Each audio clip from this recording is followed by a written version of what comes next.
ఓం నమో వెంకటేశాయ. తిరుపతిలో లాకర్స్ శ్రీనివాసంలో అయితే ఉంటాయి.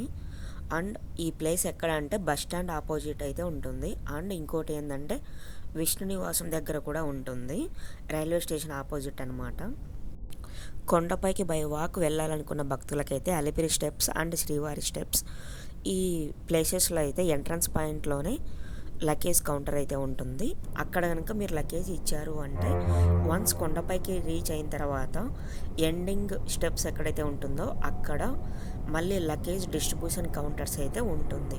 అక్కడ లగేజ్ అనేది మళ్ళీ తీసుకోవచ్చు అనమాట. తిరుమలకి వెళ్ళిన తర్వాత తిరుమలలో కూడా మళ్ళీ లగేజ్ పెట్టుకోవడానికి ఎక్కడైతే ఆప్షన్స్ ఉన్నాయంటే ఒకటి PAC1 యాత్రి నివాస్ అంటే సిఆర్ఓ ఆఫీస్ దగ్గర అయితే ఉంటుంది. బిసైడ్ సిఆర్ఓ ఆఫీస్ అక్కడ కూడా లాకర్స్ అయితే ఉంటుంది లగేజ్ పెట్టుకోవడానికి.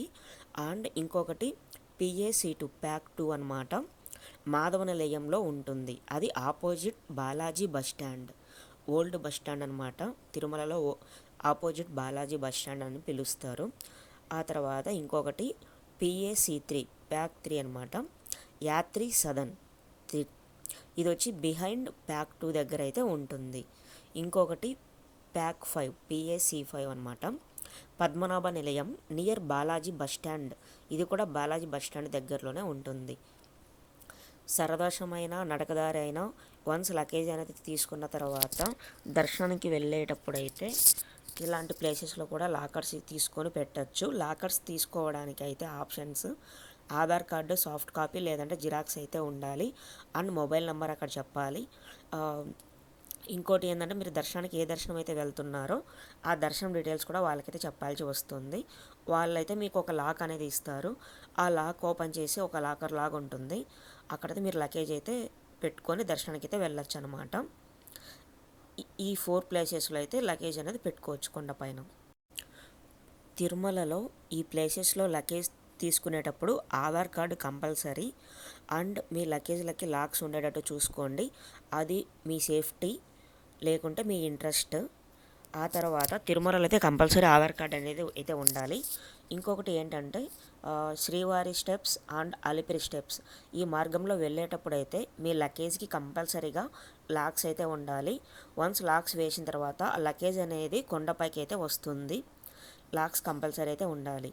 ఇంకొకటి తిరుపతిలో ఇంతకుముందు చెప్పాను కదా, విష్ణు నివాసం అండ్ శ్రీనివాసం లాకర్స్ అక్కడ ఏంటంటే అవైలబిలిటీ ఉంటేనే ఇస్తారు. అవైలబిలిటీ లేకుంటే వెయిట్ చేసి మళ్ళీ తీసుకోండి, వాళ్ళు చెప్తారు.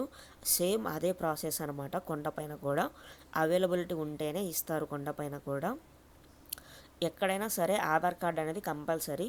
సో వీలైనంత వరకు ఆధార్ కార్డ్ అనేది క్యారీ చేయడానికి ట్రై చేయండి. ఒరిజినల్ లేకుంటే సాఫ్ట్ కాపీ, అది మీ ఇంట్రెస్ట్. లేకుంటే మొబైల్లో అయినా చూపించండి. లగేజ్కి మాత్రం అలిపిరి స్టెప్స్లో వెళ్ళేటప్పుడు శ్రీవారి స్టెప్స్లో వెళ్ళేటప్పుడు అయితే లాకర్స్ మాత్రం ఇంట్లో నుంచి తీసుకొని రండి. లేకుంటే అక్కడే బయట షాప్స్లలో అయితే అమ్ముతూ ఉంటారో అక్కడైనా కొనుక్కోండి, బ్యాగ్స్కి అయితే వేయండి. ఇంకా కొండపైన ఎక్కడ చూసినా లాకర్స్ అనేది అవైలబిలిటీ లేకుంటే లగేజ్ కోసం ఇంకా డైరెక్ట్గా దర్శనం క్యూ లైన్లోకి వెళ్ళిన తర్వాత అక్కడైతే లగేజ్ కౌంటర్లు అయితే ఉంటాయి, అక్కడైతే ఇవ్వండి. క్యూ లైన్లో ఇచ్చిన తర్వాత లగేజ్ కౌంటర్లో దర్శనం కంప్లీట్ అయిన తర్వాత మళ్ళీ లగేజ్ అనేది టెంపుల్ ఫ్రంట్ సైడ్ ఉన్న అక్కడైతే వస్తుంది. లగేజ్ మొత్తం అక్కడైతే మళ్ళీ తీసుకోండి. క్యూ లైన్లో మాత్రం ఫోటో అయితే క్యాప్చర్ చేసుకుంటారు. అండ్ అలాగే మొబైల్ నెంబర్ కూడా తీసుకుంటారు. దర్శనం కంప్లీట్ అయిన తర్వాత టెంపుల్ ముందుకు వచ్చారంటే అక్కడ ఉచిత లాకర్స్ కౌంటర్స్ అని చెప్పి బోర్డ్స్ అయితే ఉంటుంది, అక్కడికైతే వెళ్ళాలి. వెళ్ళిన తర్వాత మళ్ళీ మీరు మొబైల్ నెంబర్ చెప్పాలి. చెప్తే వాళ్ళైతే లగేజ్ అనేది ఇస్తారు. ఏదర్ మొబైల్ సార్ లేకుంటే లగేజ్ అనమాట. అంతే అండి, లగేజ్ అండ్ లాకర్స్.